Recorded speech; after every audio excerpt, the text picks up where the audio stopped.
Gadis itu berkata, bolehkah aku mempelajari Al-Quran, belajar Al-Quran? Apa jawab ayah si gadis? Apa? Oh, belajar Al-Quran? Kamu kan sudah tak proyeksikan. Di SMP tak leskan bahasa Inggris. Sudah tak proyeksikan karena kamu itu dari bahasa Inggrisnya bagus. Jadi besok kamu kuliah, ambil universitas negeri, kemudian masuk jurusan bahasa Inggris. Sudah tak proyeksi loh, sudah tak leskan. 2 tahun dileskan di bimbel, bukan les guru enggak, tapi khusus di bimbel. Bahkan setiap tahun dia disuruh ikut kegiatan mencari turis asing, turis Belanda, turis Belgia di Candi Borobudur sampai 3 tahun berturut-turut. Kata ayahnya, kamu mau aku Anda kemarin itu ayah lesin bahasa Inggris ke Borobudur 3 kali, itu buat apa? Kata ayahnya. Akhirnya gadis itu terdiam. Dia berpikir, ayah nggak setuju. Kemudian rutinitas itu berjalan kembali. Dia mengajar TPQ, walaupun TPQ-nya nggak banyak, nggak lebih dari 15 orang.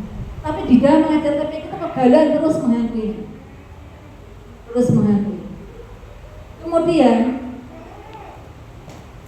gadis ini di SMA, dia mendapatkan sebuah penghargaan. Karena dia masuk kepada 10 finalis lomba LKTIR, lomba karya tulis ilmiah remaja tingkat SMA se-Jawa Timur. Masuklah menjadi finalis 10 besar provinsi. Karena dia masuk ke finalis 10 besar, maka mendapatkan beasiswa dari universitas ternama yaitu UNER dan Unibra. Di Unibra dia mendapatkan fakultas peternakan, sedangkan di UNER dia mendapatkan fakultas bioteknologi pangan. Dua-duanya universitas terkenal. Kemudian dia pulang, ayahnya tahu, wah sudah kalau gitu kamu boleh milih bahasa Inggris, boleh milih peternakan, boleh milih bioteknologi pangan. Dan pilih tiga-tiganya, kata ayahnya sambil bersuka-cita. Si gadis masih galau dengan pemikiran, dia tidak terlalu bahagia. Karena apa? Setiap hari yang dia hadapi ada anak-anak yang ngaji. Dia berpikir, ini anak-anak belajar sama saya, tapi saya nggak bisa ngaji, saya nggak tahu baca Al-Quran saya yang benar itu bagaimana, saya nggak tahu. Galau, masih menggelayut di pikiran si gadis. Kemudian tibalah saat yang sangat menentukan. Setelah lulusan SMA, ayahnya mendesak, ayo segera pergi ke Malang, cari kos-kosan di sana. Kalau kamu ambilnya di Brawijaya, mendapat Brawijaya. Itu dibawa surat-suratnya yang bukti finalis kemarin biar kamu langsung ke sana cari kos-kosan. Si gadis tidak mau berangkat. Berusaha mengulur waktu, sebentar ya, sebentar. Kemudian akhirnya ayahnya, sudah kamu nunggu kapan lagi? Ini waktunya sudah mau habis loh ini. Udah besok September itu udah mulai perkuliahan. Kamu harus paling enggak Agustus harus sudah dapat kos-kosan. Kata ayahnya. Si gadis hanya satu yang dia tuju yaitu Allah Subhanahu wa Ta'ala. Si gadis berdoa, ya Allah, Engkau sungguh mengetahui isi hati hamba-Mu ini. Hamba-Mu ingin sekali belajar Al-Quran.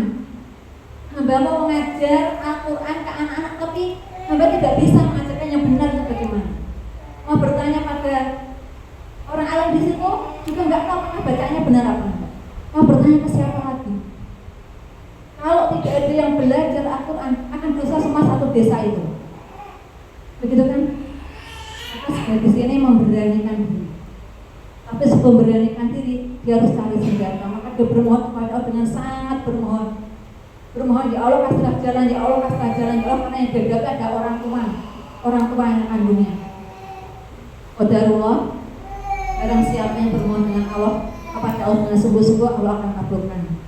Di suatu petang, tiba-tiba di masjid kampung itu ada majalah Hidayatullah.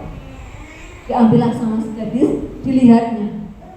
Gadis di belakangnya ada tulisan Ma'had Al-Irsyad li Tahfidzil Quran lil Banat Pekalongan. Betapa bahagianya gadis itu di dekatnya majalah ini, kemudian dibawa pulang. Ya Allah, inikah jawabanmu, inikah pertolonganmu, sampai dibawanya majalah itu di dekatnya. Setelah itu habis isya mencoba memberanikan diri berkata sama ayah, ya, ada apa?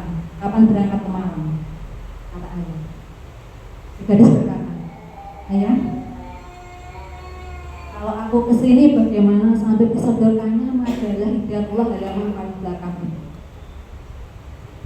Diambillah oleh sang ayah, dibacanya. Apa ini? Ma'had Al-Irsyad Hifdzul Quran. Ini pondok pesantren. Saya pada saat itu sudah biar. Kemudian, kamu apaan? Kamu kan sudah diterima di UNER dan Unibra. Kok masih mau mondok? Kamu tak SMA. Gak bisa nanti kamu mengikuti pelajaran di pondok itu tidak bisa, kamu sudah terlalu tua, sudah ketuaan masuk pondoknya. Harusnya kalau masuk pondok itu dari SD atau dari SMP, bukan dari lulusan SMA baru pengen mondok, nanti kamu tertinggal. Kamu ketinggalan sama teman-temannya. Lalu dia berkata sama ayahnya, ayah lihat itu tulisan syarat pendaftaran. Syarat pendaftaran yaitu 1 lulusan SMA dan sederajat. Kata ayah, ayah tertinggal. Kemudian ayah berkata, enggak, kamu nggak boleh pergi jauh-jauh, Pekalongan itu jauh. Nanti kamu nggak bisa bertahan di sana, kamu nggak kerasan. Enggak usah. Hari kedua, hari pertama dipulang, hari kedua, si gadis masih berusaha lagi. Ayah, diizinkan ya, aku pengen bisa ngaji, kata si gadis. Nanti dosa kalau satu kampung nggak pengen bisa ngaji. Kata jawabnya ayahnya, oh saya bisa ngaji, kamu mau ngapain? Ya bisa ngaji kan sesuatu yang luar biasa. Enggak, kamu ke Unibra. Itu Unibra itu yang mengincar itu banyak, yang menginginkan itu banyak. Kamu yang dapat dengan gampang itu masa kamu lepaskan, kata ayahnya. Gagal. Hari ketiga ngomong lagi, ayah, boleh ya ayah, benar-benar boleh ya ayah, nggak apa-apa. Kamu nggak ketun toh. Nanti kalau masuk Unibra, kamu nggak kecewa, kamu nggak nanti nggak menyesal kalau di Unibra sama di UNER kamu lepaskan. Kata ayah menggoyahkan pendirian gadis itu. Enggak, saya sudah mantap kan. Tahu nanti resikonya? Tahu. Nanti kamu jauh, nggak ketemu ayah ibumu, enggak apa-apa. Maka saya berkata, ya sudah, kamu boleh pergi ke sana, tapi sudah ayah hanya menyampaikan bahwa kamu nanti nggak bakal kerasan, karena di pondok itu nggak enak. Kemudian berangkatlah gadis ini diantar oleh ibunya. Diantar, berangkat jam 1 malam menuju Pekalongan, sampai Pekalongan jam 10 pagi. Ada tragedi di tengah-tengah alas roban gitu. Bisnya kebakaran. Api membesar di ekornya bis di bagian belakang, mengepul. Saking paniknya si ibu ini, dibuangnya sepatu anaknya dan barang-barangnya, dan anak itu tarik. Masya Allah, cobaannya ya. Itu belum sampai ke ma'hadnya. Begitu sampai ma'hadnya, dengan perjuangan yang luar biasa tadi itu, ada bis yang kebakaran di bagian belakangnya. Sampai di sana, betapa bahagianya si gadis itu. Kemudian dia minta, ibu silakan pulang, aku sudah kerasan. Hah? Kata ibunya, kamu tuh belum pendaftaran, baru nyampe kok sudah kerasan. Ya aku sudah kerasan ibu, kata si gadis. Silakan ibu pulang. Loh apa-apaan ini, kita pendaftaran dulu. Kemudian gadis itu pun sama ibunya menuju pendaftaran, kemudian dibayar pendaftaran, terus sama pengurus ma'had itu disuruh pulang. Adik pulang dulu, ambil bajunya. Kata si gadis, aku gak mau pulang. Nanti kalau aku pulang, ayah bisa gak mengizinkan aku balik lagi. Gak apa-apa, balik dulu besok kesini dan daftar ini. Enggak mau. Nanti nggak boleh kembali lagi sama ayah. Aku sudah sampai sini, aku nggak mau kembali. Akhirnya setelah dibujuk nggak berhasil, si ibu itu pulang sendiri. Si ibu pulang sendiri, kemudian mengambil barang-barangnya, kemudian besok harinya sampai ke ma'had lagi. Ya, saat di ma'had, aku mau belajar dari jilid perang. Yang dia memang nggak bisa. Setelah itu, kemudian sampailah dia di jilid gorib, makanya pakainya qiraati juga, sama qiraati. Kemudian setelah sampai di jilid gharib, kemudian dia tajwid, dia masih galau juga. Ya, aku masih belum cukup di sini. Qadarullah, suara hatinya pun Allah kabulkan. Dia belajar kembali. Sampailah tanpa dia sadari, tanpa dia terobsesi, tanpa dia rencanakan, selesai 30 juz ini. Dan dari situ adalah yang berbicara di depan antum semuanya. Itu ada kisah hidup saya. Perjalanan saya sampai selesai 30 juz perjalanan saya seperti itu. Adalah dari umur 18 tahun lebih 6 bulan saya mengenal qiraati jilid Prateka, karena nggak boleh ke jilid 1 di Ma'had Al-Irsyad. Saya masih pra, nggak langsung jilid 5, tapi jilid pra yang masih baba, grupnya gede-gede. Apakah dia malu, apakah dia minder dengan teman-teman ahadnya yang dari Paciran, Lamongan, kemudian dari Persis, Garut, atau dari mana-mana? Enggak. Apa yang membuat dia survive dengan kondisi yang beragam dengan sebanyak, pada saat itu santrinya ada sekitar 85 satu kamar, 85 santri, kasus 1 tahun, program 1 tahun untuk pembelajaran, sama persis seperti PGPI, plek sama. Bedanya kalian lembaganya Rawdatul Mujawidin, saya adalah Ma'had Al-Irsyad di Tahfidz Quran Al-Banat. Kalau di sana ada target hafalan juz 30.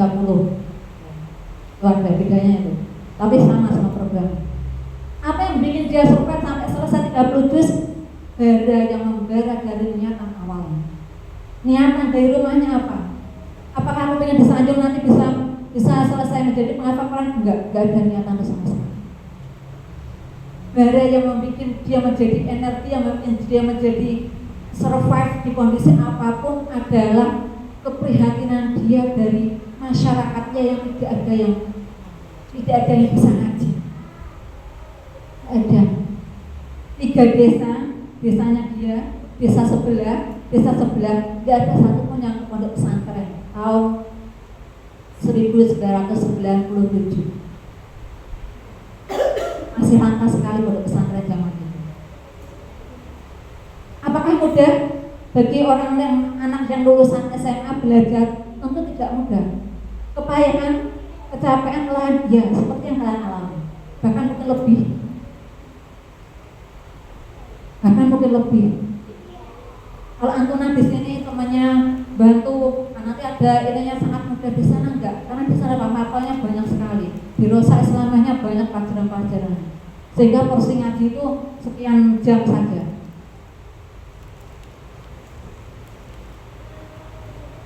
Dan kegiatannya padat sampai malam karena pesantren. Tapi dia terus berusaha dengan air mata, ya pasti. Bagaimana susahnya mengucapkan makhorijul huruf sampai menangis. Ya. Tapi itu dilalui kenapa? Karena harapan dari rumah tadi, dia bisa untuk membaca Al-Quran dengan benar, dia bisa untuk mengajarkan Al-Quran dengan benar, dia bisa mewakili masyarakatnya. Jangan sampai masyarakat itu menjadi dosa karena tidak ada yang menuntut ilmu Al-Quran sama sekali. Itu membuat dia bertahan. Maka gadis ini ternyata setelah masuk berinteraksi dengan Al-Quran itu ternyata semakin memberikan kenikmatan kepada kita.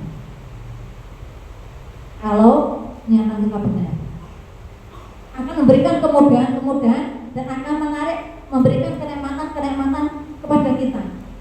Saya nggak pernah, maaf ya, di pesantren kan dia bilang gini, mbaknya kalau nanti selesai Al-Quran 30 juz, pada saat itu saya baru juz 9 nggak salah. Itu ada sahabat-sahabat saya di pesantren. Mbaknya kan rumahnya jauh gitu. Kalau mbaknya rumahnya jauh, nanti kalau mbaknya sudah selesai 30 juz, mbaknya nanti jadi orang loh. Jadi orang katanya. Sekarang saya bukan orang ya. yang bagaimana? Saya tanya, saya bukan orang, nembaknya orang, tapi nanti di sana jadi orang. Bagaimana maksudnya? Gitu. Bingung. Ini loh Mbak, kalau Mbaknya itu menghafal Quran 30 juz, nanti di rumah itu disebut hafidhoh, diundang-undang untuk simaan. Nanti kalau simaan biasanya dikasih amplop. Astagfirullah. Dan mati saya tuh waktu gitu, apaan ini? Gak ada sama sekali bayangan saya seperti itu. Di desa saya gak ada, boro-boro hanya penghafal Quran, ngaji Quran bener aja gak ada. Sama sekali, di 3 desa itu gak ada sama sekali. Karena apa? Karena saya sering kalau acara PHBI, peringatan Hari Besar Islam, kita tuh sering sharing dengan remaja masjidnya tetangga sebelah. Terus saya dulu waktu menjadi wakil ketua juga ya, forum remaja Islam Kentangan desa saya itu. Saya sering silaturahmi dengan remaja masjid, tetangga-tetangga desa gitu. Dan mereka tuh juga sama, nggak bisa ngaji kayak gitu. Waktu kita ngaji bareng itu bacaannya masih belum benar.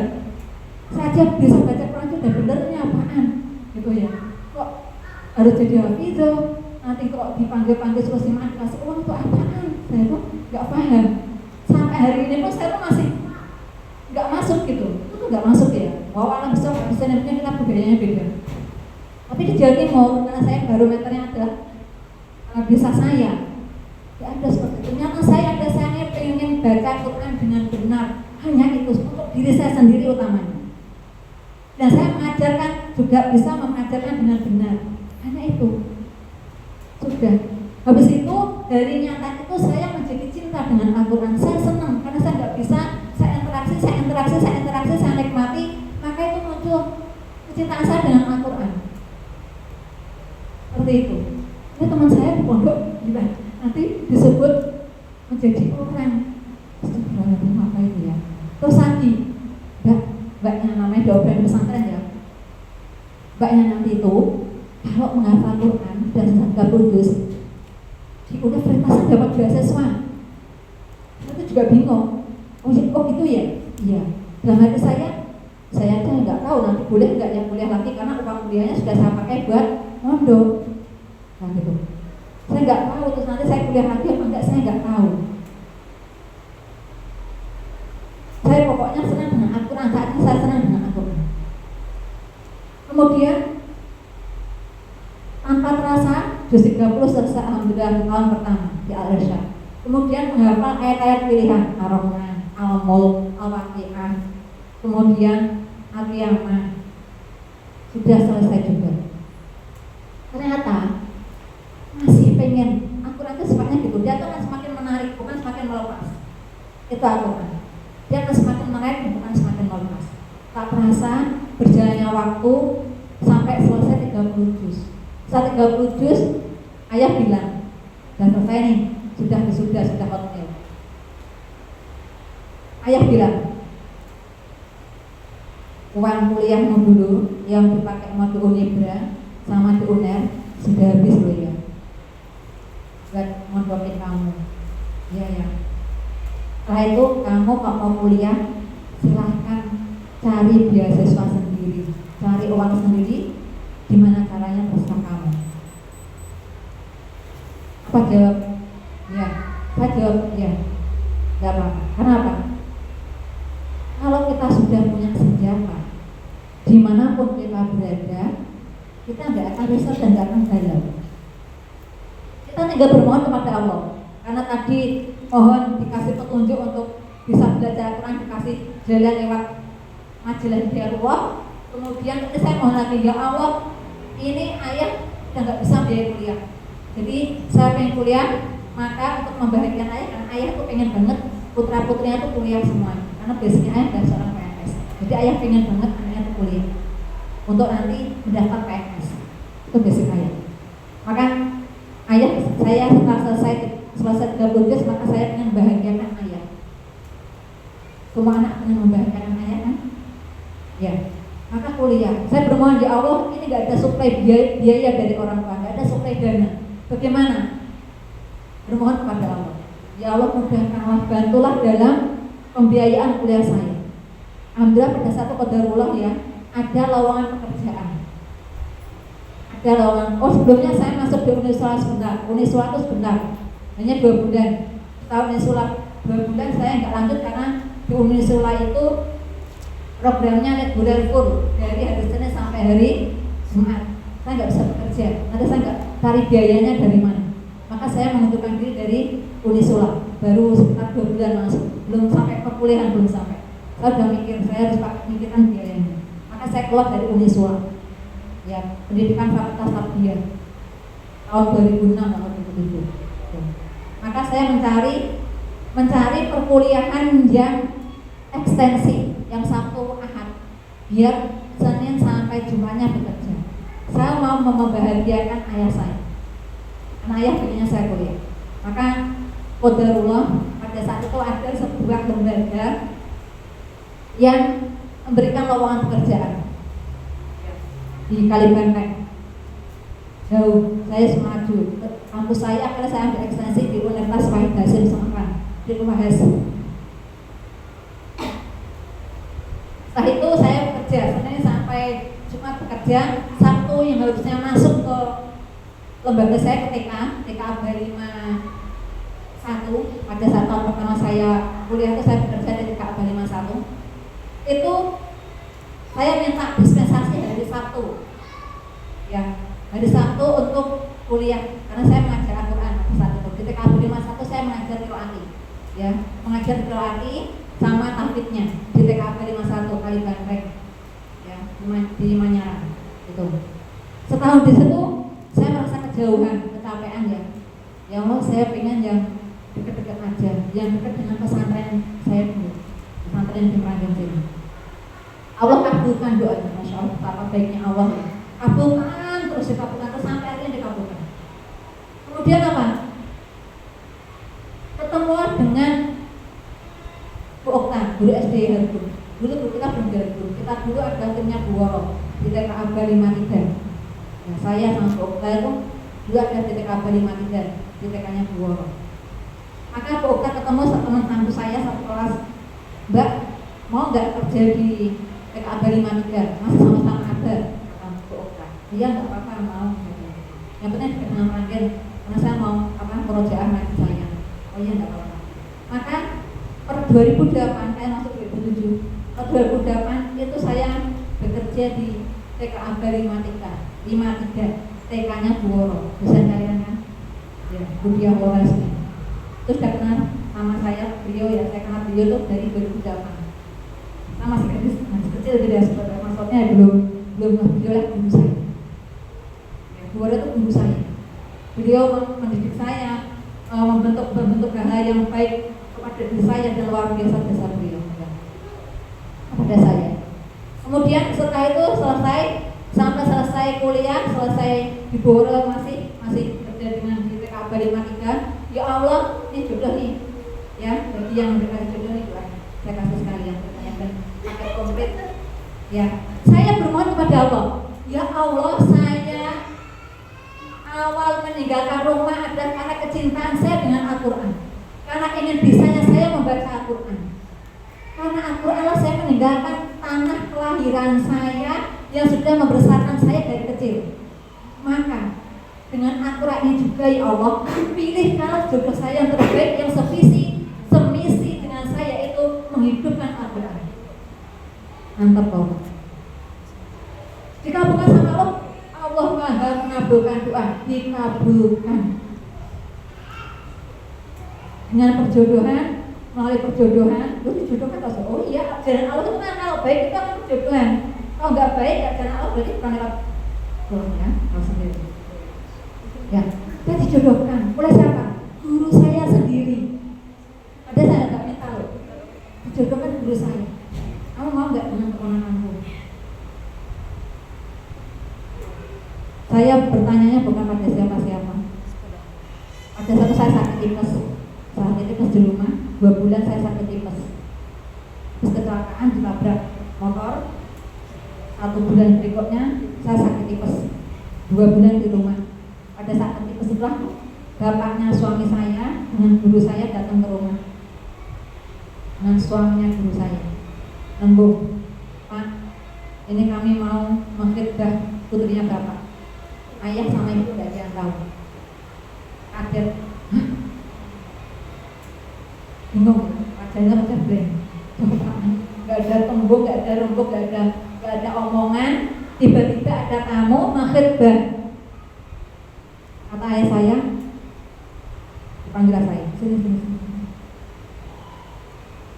Kata ayah, silakan bapak bertanya sendiri sama anaknya, karena saya nggak paham. Anaknya nggak pernah cerita sama saya. Gitu. Akhirnya setelah itu si bapaknya itu, bapak suami saya tanya, gimana? Saya persis pada saat itu muncullah hadisnya berbunyi, apabila ada orang baik-baik datang ke rumahmu, dia solih, ditolak, maka ada yang saya di sini enggak? Maka akan terjadi fitnah. Ya, maka akan terjadi fitnah. Itu melintas seret gitu di pikiran saya. Apa alasan saya menolak? Akhirnya saya butuh penguat. Adik saya di belakang saya, zaman Dik, sini Dik. Adik saya juga sudah selesai Qurannya. Pada saat masih di rumah, Dik, itu ada guru saya sama itu suami, ada orang belum jadi mertua ya. Udah, Mbak, kata adik saya, Mbak yakin gak itu orang baik? Yakin Dik, karena guru saya gak punya anak saya. Dia sudah diterima aja, selesai. Ngomongnya itu aja sama adik saya. Aku keluarlah, terima. Gimana? Saya bilang gitu. Keluar. Jadi nggak ada 1 menit, nggak ada. Langsung. Sudah saya menjalani kehidupan saya, saya pada akhirnya doa saya itu dikabulkan tadi. Ya, alhamdulillah saya dan suami sama-sama berkhidmat dengan Al-Quran di rumah tahfidz Nurul Quran SMI Harapan Bunda Semarang. Sama-sama berkhidmat di situ. Ya, ini ada nikmat Allah yang luar biasa bagi hidup saya. Bisa jadi seandainya saya tadi itu ke UNER akan lain cerita. Kalau saya ke Unibra akan lain cerita. Tapi dari awalnya inilah yang menjadikan semua perjalanan itu terbentuk sampai dengan hari ini. Dan semoga Allah jaga istiqomah saya dan suami untuk terus sampai akhir hayat berkhidmat kepada Al-Quran. Kenapa Ustazah? Karena Al-Quran sudah betul-betul memberikan yang terbaik untuk hidup kami. Betapa Allah selesaikan, betapa Allah kasih nikmat, betapa Allah mudahkan kehidupan kami sekeluarga dan orang-orang di sekitar kami dengan keberkahan Al-Quran. Itu sudah saya rasakan langsung. Jadi Antuna di sini Antuna sudah menjadi orang pilihannya Allah, orang yang sudah dipilih oleh Allah, sudah mendapatkan nikmat yang besar sekali dengan ditarik oleh Allah, didekatkan dengan Al-Quran untuk belajar Al-Quran. Khairukum man ta'allama Al-Quran wa 'allama. Sebaik-baik kalian adalah orang yang belajar dan mengajarkan Al-Quran. Sudah tak ada nikmat lagi apa? Sudah Allah mudahkan semuanya, mudahkan sampai ke orang-orang di sekitar kita, Allah mudahkan semua. Itulah kemujizatan Al-Quran. Sudah sebelum itu. Ya, ceritanya Kak Wei udah belum pakai ini. Ya, ini ada perjalanan hidup saya. Dan perjalanan hidup adik saya ternyata juga nggak jauh beda.